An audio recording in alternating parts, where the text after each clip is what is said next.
Now, there's a lot going on in this movie, so let me break this down and show you what's going on. So the pulse enters the bottle, our bullet, with a packet of photons. They start traveling through, and they start scattering inside. Some of the light leaks, goes on the table, and you start seeing these ripples of waves. Many of the photons eventually reach the cap, and then they explode in various directions. As you can see, there is a bubble of air, and it's bouncing around inside. Meanwhile, the ripples are traveling on the table. And because of the reflections at the top, you'll see at the back of the bottle, after several frames, the reflections are focused. Now, if you take an ordinary bullet and let it go the same distance and slow down the video, again by a factor of 10 billion, do you know how long you'll have to sit here to watch that movie?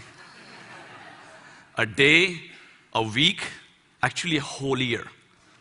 It'll be a very boring movie of a slow, ordinary bullet in motion. And what about some still life photography?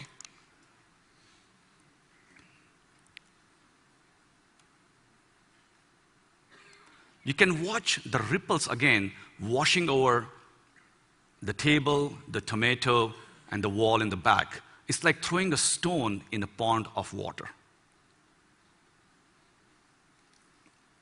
By the way, this is how nature paints a photo, one femto frame at a time. But of course, our eye sees an integral composite.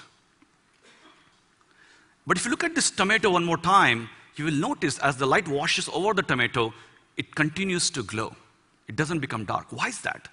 Because the tomato is actually ripe, and the light is bouncing around inside the tomato, and it comes out after several trillionths of a second. So in the future, when this femto camera is in your camera phone, you might